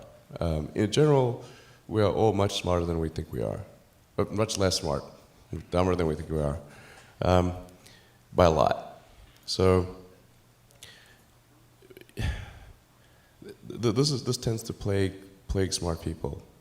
They just can't. They define themselves by their intelligence, and they don't like the idea that a machine could be way smarter than them. So they discount the idea, which is fundamentally flawed. That's the wishful thinking situation. I'm really quite close to, I'm very close to the cutting edge in AI, and it scares the hell out of me. It's capable of vastly more than almost anyone knows, and the rate of improvement is exponential. You can see this in things like AlphaGo, which went from, in the span of maybe 6 to 9 months, it went from being unable to beat even a reasonably good Go player to then beating the European world champion, who was ranked 600, then beating Lee Sedol 4-5, who had been world champion for many years, then beating the current world champion, then beating everyone while playing simultaneously. Then there was AlphaZero, which crushed AlphaGo 100-0. And AlphaZero just learned by playing itself, and it can play basically any game that you put the rules in for. If you, whatever rules you give it, just literally read the rules, play the game, and be superhuman for any game.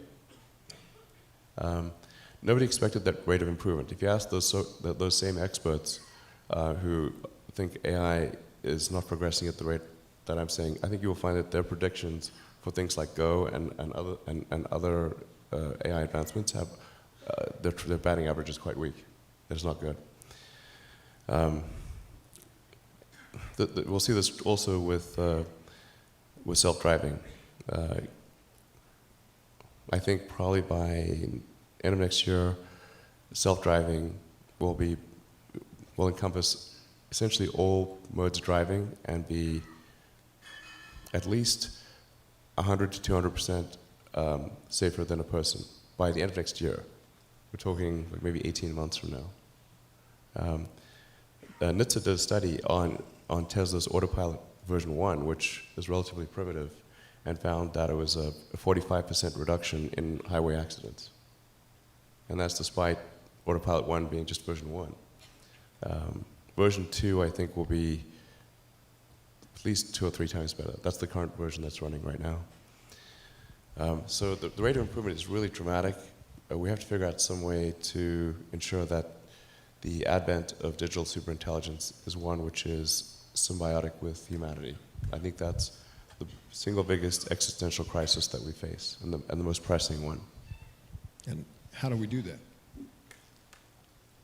I mean, if we take it that it's inevitable at this point, that some version of AI is coming down the line, how do we steer through that?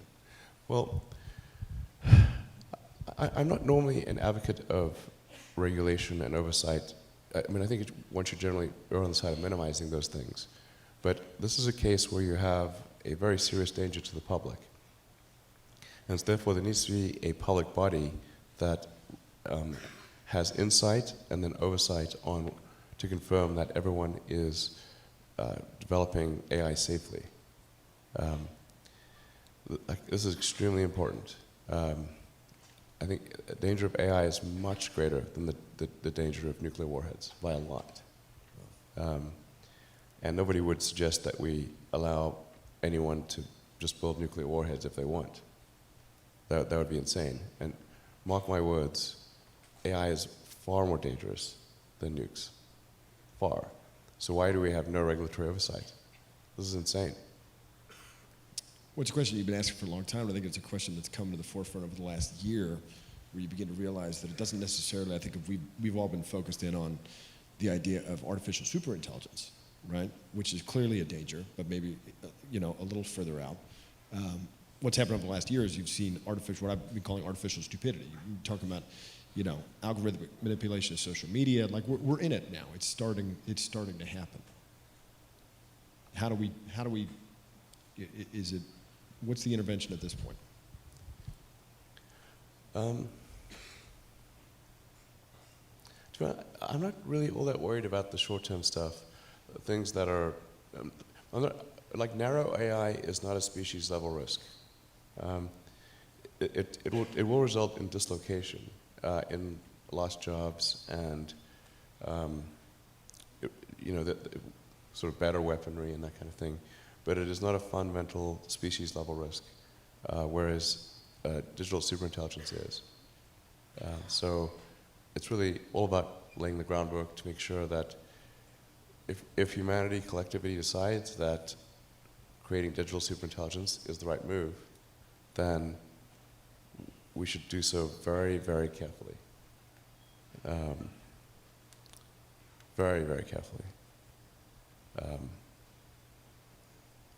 This is the most important thing that we could possibly do. Yeah. Building on that, other than AI and the other issues that you're tackling, transportation, energy production, aerospace, what issues should our next generation of leaders be focused on solving? What else is coming down the line?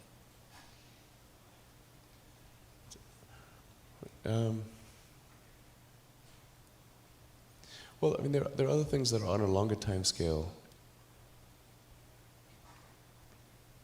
And obviously the things that I believe in, like extending life beyond Earth, making life multiplanetary.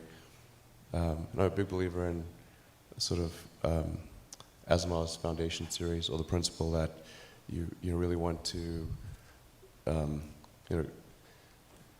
recommend reading the Foundation series, but it's like if you know that there's likely to be, well, you don't know, but there's likely to be another Dark Ages, which it seems, my guess is there probably will be at some point. I'm not predicting that we're about to enter Dark Ages, but that there's some probability that we will, particularly if there's a Third World War. Then we want to make sure that there's enough of a seed of human civilization somewhere else to bring civilization back, and perhaps shorten the length of the Dark Ages. I think that's why it's important to get a self-sustaining base, ideally on Mars, because Mars is far enough away from Earth that a war on Earth, the Mars base might survive. It's more likely to survive than a moon base. But I think a moon base and a Mars base that could perhaps help regenerate life back here on Earth would be really important, and to get that done before a possible World War III. Last century we had 2 massive world wars, 3 if you count the Cold War. I think it's unlikely that we will never have another world war again. There probably will be at some point. Or if we have another one, it'll be the last. Yeah, it just could be radioactive rubble. So, again, I'm not predicting. It just seems like, well, if you say given enough time, will it be? Most likely, given enough time. This has been our pattern in the past. Like I really believe in the zeroth law of Asimov's zeroth law. You're going to take the set of actions most likely to support humanity into the future. But I think sustainable energy is also obviously really important. It's tautological. If it's not sustainable, it's unsustainable. Yeah, how close are we to solving that problem? Well, I think that the core technologies are there with wind, solar, with batteries. The fundamental problem is that there's an unpriced externality in the cost of CO2. The market economics works very well if things are priced correctly, but when things are not priced correctly, and something that has a real cost has zero cost, then that's where you get distortions in the market that inhibit the progress of other technologies. So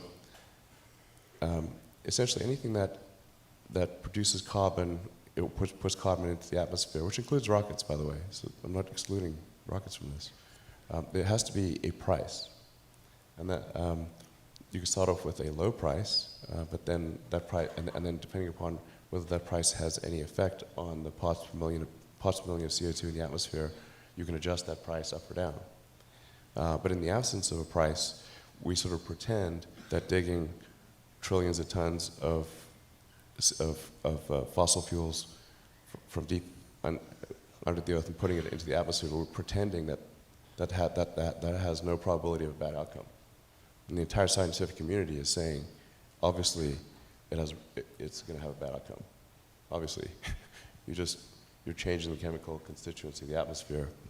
So, so it's really up to people and governments to put to put a price on carbon, and then automatically the right thing happens.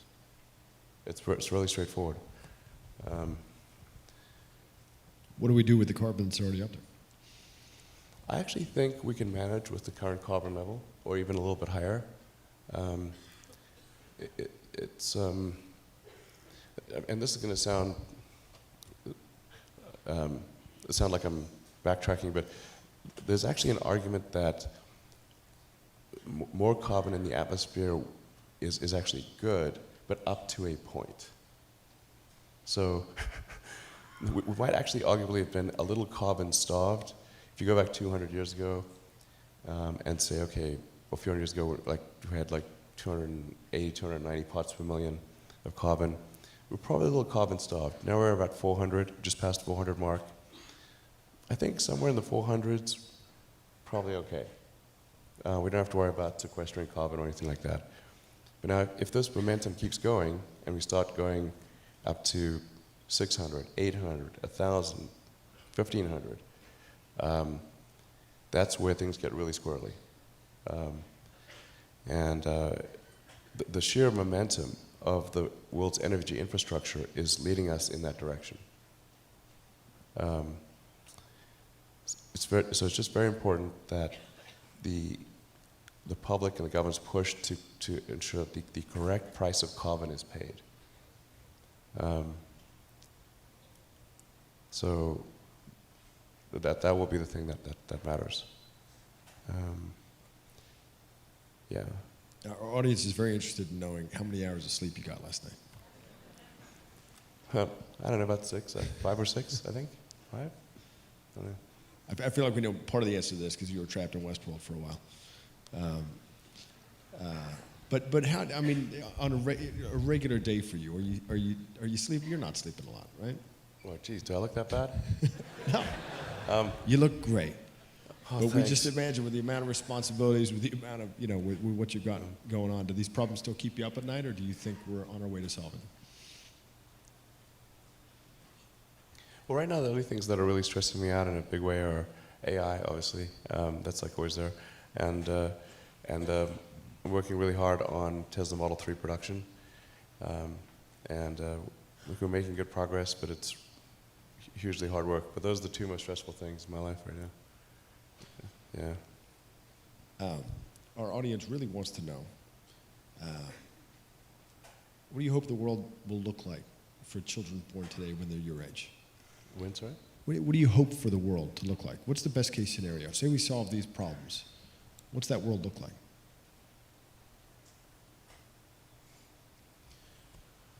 Let's see. So I think a good picture would look like, we really substantially transferred to sustainable generation and consumption of electricity, so that the CO2 risk and the ocean rising risk is mitigated, and we're not looking at having Florida and sort of large portions of the world underwater. That'd be great. to not to have addressed that risk. That'd be enormous. For us to have a base on the moon, base on Mars, be out there exploring the solar system, start building industry on essentially having human civilization go out there, and have it be such that anyone can go to the moon or Mars or out to the solar system if they want, making it really affordable. I do think it's important that there's competition, that there are multiple companies doing this, not just SpaceX, and that AI risk is that I guess there's sort of a benign AI, and that we're able to achieve a symbiosis with that AI. Ideally, the AI. There's somebody who I can't remember his name, but had a good suggestion for what the optimization of the AI should be.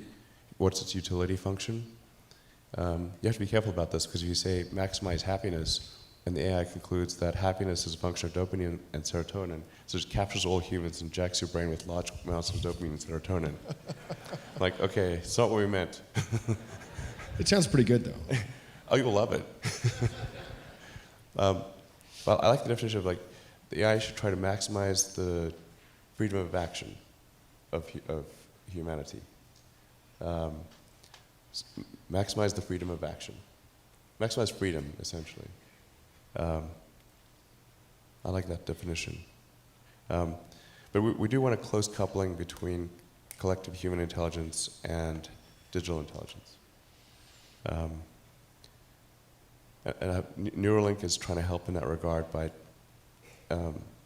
creating an interface between, a high bandwidth interface between AI and human brain. We're already a cyborg in the sense that your phone and your computer are kind of an extension of you. Just low bandwidth input output. Exactly, it's just low bandwidth, particularly output. I mean, 2 thumbs basically. So how do we solve that problem? The bandwidth thing? The bandwidth issue. I mean, we've all succumbed to it now. We're all cyborgs. We're just low efficiency cyborgs. So how do we make it better? I think we've got to build an interface. Like we didn't evolve to have a communications jack, or some. So there's got to be essentially vast numbers of tiny electrodes that are able to read write from your brain. Of course, security is pretty important in this situation, to say the least. I was going to say, I'm not coming with. I'm keeping my brain air-gapped. Yeah.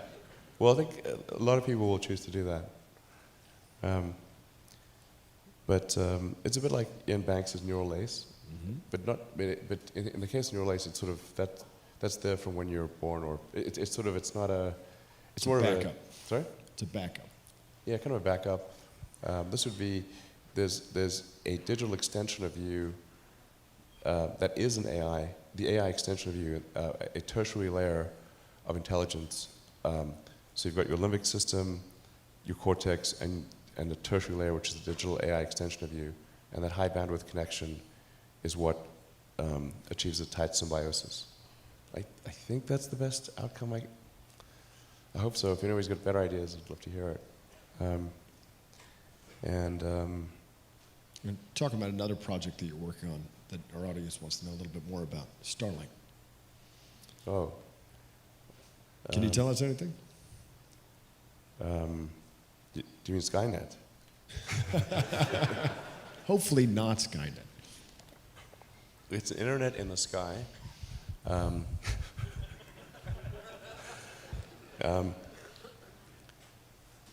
Well, we don't talk that much about Starlink, but essentially it's intended to provide low latency, high bandwidth internet connectivity throughout the world. There actually will not be enough cognitive processing power on board the satellite system to in any way be a Skynet thing. Like digital AI requires a lot of superintelligence, requires a lot of big servers on the ground. It's too power intensive. But this is intended to provide people with who don't have any internet connectivity with internet connectivity, and it's very good for sparse and sparsely populated and moderately sparsely populated areas, and for giving people in cities a choice of low-cost choice of internet access. But I do think it's going to be important. The Starlink system will be important in providing the funding necessary for SpaceX to develop interplanetary spacecraft, and at the same time, helping people who have either no or super expensive connectivity and giving people in urban areas more of a competitive choice. Very cool. I have to ask it because it's the number one question. Just going back to Mars, what kind of government do you envision for the first Martian colony? So we have to be and careful what's your title? Yeah, exactly. Emperor or God Emperor? I don't know. It might be too much. I don't know. I have to watch my jokes here. Not everyone gets irony. Must remember. So I think I think most likely the form of government on Mars would be somewhat of a direct democracy, where you vote on issues, where people vote directly on issues, instead of going through representative government. When the United States was formed, representative government was the only thing that was logistically feasible, because it was no way for people to communicate instantly. A lot of people didn't even have really access to mailboxes, or there wasn't even really the post office was very, very primitive. A lot of people couldn't write. So you had to have some form of representative democracy, or things just wouldn't work at all.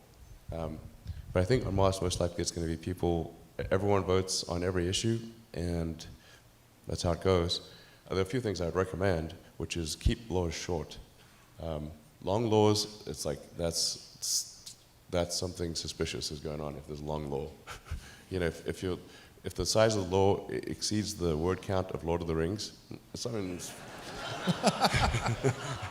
which it does, amazingly, then it's like something's wrong. So there should be a limit to the size of the law that you should be able to digest it. Like, how come you can read the Constitution and all of the amendments, like you can read those in maybe an hour? And we govern so much of our civilization by that, and yet modern law is this obtuse, super boring tome that's indecipherable to almost anyone. So I think direct democracy, laws that are comprehensible. I think having some kind of hysteresis on, like, it should be easier to remove a law than create one, because things just get to inertia. You have to have something that's going to overcome inertia. So probably, I don't know what the right number would be, maybe it's like 60-40. Maybe it requires 60% to get a law in place, but any number above 40% can remove a law. Otherwise, you just get laws just accumulate over time, and it's sort of like Gulliver, where you just get trapped by all these tiny strings and you can't move. You get hardening of the arteries of civilization with rules and rules and rules and rules. So it should be just easier to get rid of a rule than to put one in.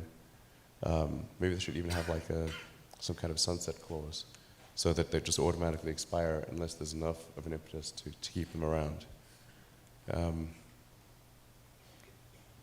I know there's a fair amount of interest. I'm interested in hearing a little bit more about the very early days with Tesla and how it came together. Your brother Kimball is here. I thought we'd bring him out. Sure. You guys could talk a little bit about it. There.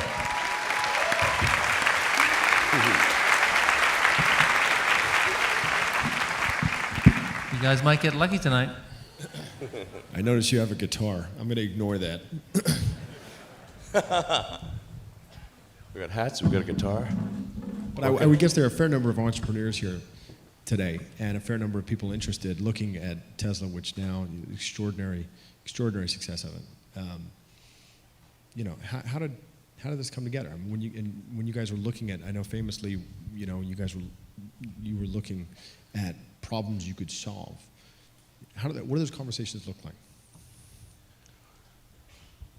Yeah, so let's see. So I'm talking to Kimball, thanks for coming on, about the things that I thought would be most important to work on for a long time, all the way back to college days.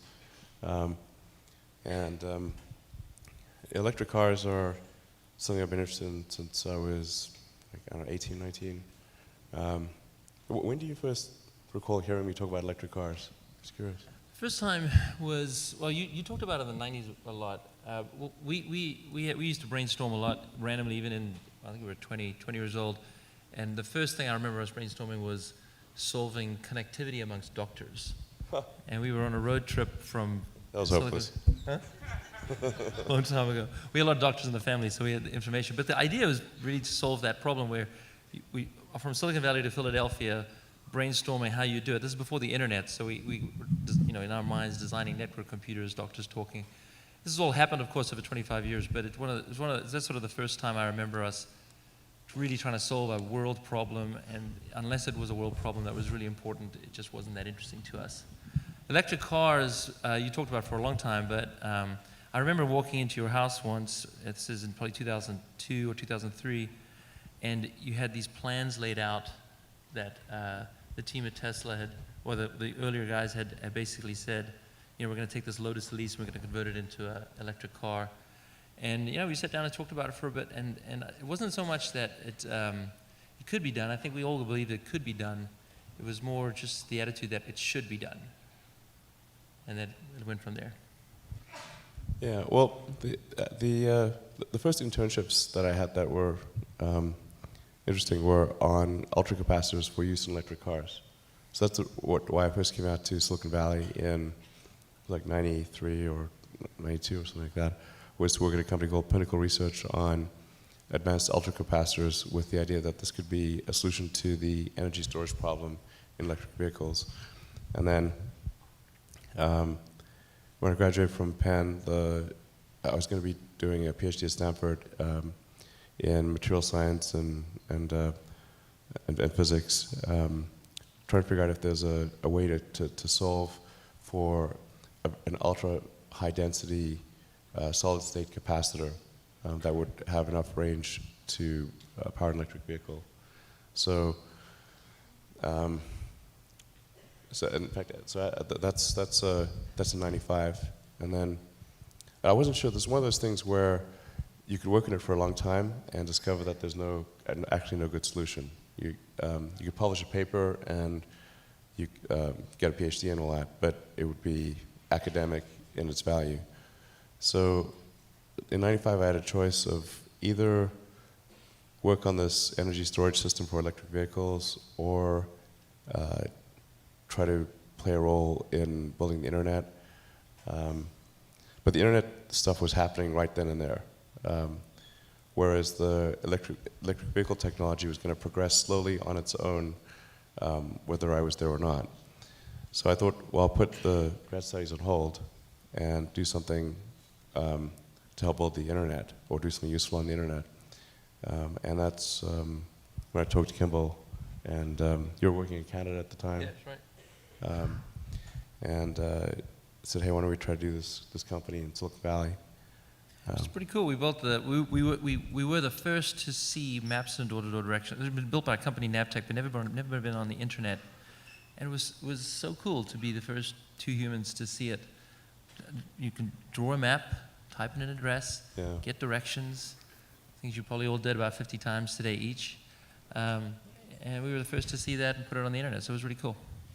Yeah, it was the first maps and directions, yellow pages and white pages on the internet. Yeah.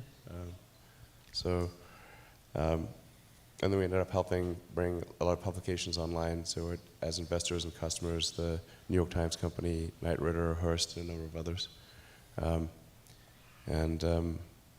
Yeah, but I always wanted to get back to electric vehicles because that was a primary interest of mine from undergrad and grad days. And so after Zip2, still did one more internet company because I thought Zip2 had not achieved its full potential. We built this incredible technology, but it wasn't being used by the customers in the right way. It was a bit like building, F-22 fighter jets, and then you sell them to people, and they roll them down the hill at each other. And you're like, it's really not the way to use it. Okay. In fact, that's where I decided you really want to go to the end consumer. If you've got great technology, you want to go all the way to the end consumer. Don't sell it to some bonehead legacy company that doesn't understand how to use it. So with X.com, which became PayPal, that's where we tried to do something significant with the internet. And it got sort of part of the way towards its objective. After PayPal went public and then it got bought by eBay in 2002, that actually freed up me and a bunch of other people to go and create companies. And I started debating between either solar, electric car, or space. I thought space was like the least likely to have somebody, the least likely to attract entrepreneurial talent. I thought like nobody is going to be crazy enough to do space, so I better do space. So I started off with space first. And then about a year and a half later, in 2003, I had lunch with J.B. Straubel and Harold Rosen, and it was at this like fish restaurant in El Segundo. And Harold Rosen had been involved in space and electric vehicles, and J.B. had just graduated from college and was working with him, and the conversation turned to electric vehicles because Harold had done something called Rosen Motors, which was like an attempted EV startup. And I said, well, I've always been super interested in electric vehicles. I was going to do my PhD on advanced energy storage. Sorry. I was going to do grad studies on advanced energy storage techniques for electric vehicles. And so JB said, well, have you heard of this company called AC Propulsion? Because they had created the T0 electric sports car as a prototype. And I was like, wow, that's great. Like lithium-ion batteries had really achieved a level of energy density that could, for the first time, could allow you to have significant range in an electric car. And they had a sports car that had 0 to 60 in under 4 seconds, a 250-mile range. And it was pretty cool. Now, it was just it was just a kit car. So it didn't have a roof or airbags or thermal control system, and it was extremely unreliable. It wasn't productized, but it was a proof of concept. So I got the test drive from AC Propulsion, and I was like, wow, you guys should really commercialize this. This would show people what electric cars can do. And I tried for months to get AC Propulsion to go into production with the T0. And like they just were not interested in doing that. Amazingly, they wanted to do an electric Scion. You know, like that boxy car. But the problem is, like, the electric Scion would cost $70,000. Or you could build a sports car for $100,000. Okay, but like nobody's going to buy the electric Scion. But people might buy the electric sports car. So after hounding them for months, I finally said, like, look, if you guys are not going to commercialize the T0, would you mind if I did that? They said, no problem, go ahead. It's like, great, so I'm going to do that with JB. And they said, but if you're going to go and try to productize T0, there's some other teams you should talk to that are also interested in doing that. So that's where Martin Eberhard, Mark Topping, and Ian Wright came in. And I think that was probably the biggest mistake in my career, quite frankly.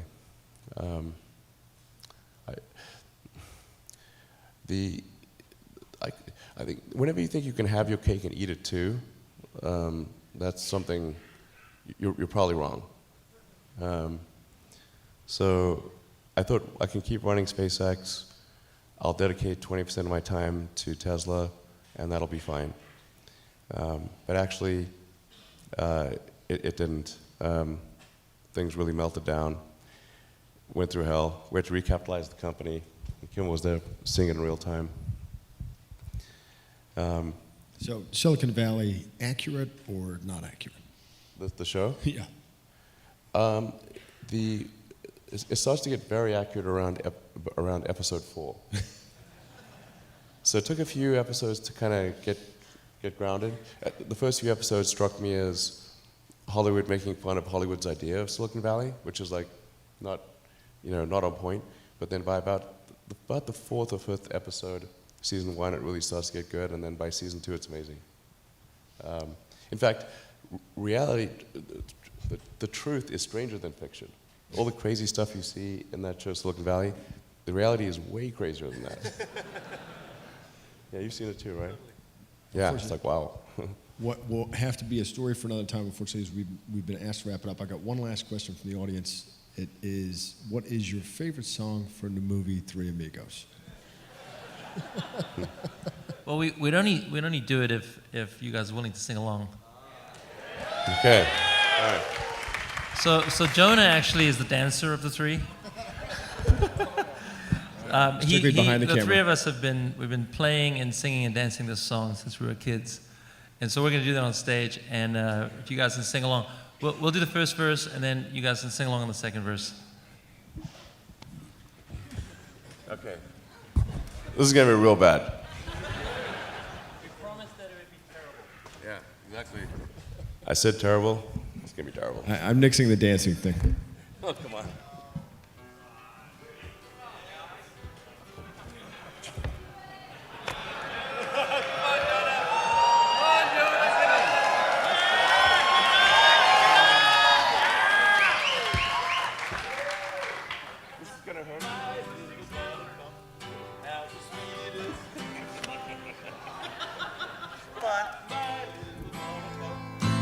Stay a while. Come with me when moonbirds hits the sky. And then you'll walk with me along the by on by. Okay, all together now. My Little Buttercup. Has the sweetest smile. My Little Buttercup, why do you stay a while? Won't you stay a while? Moonbeams meet the sky, and you and I will walk the by on by. Well, this is really winning.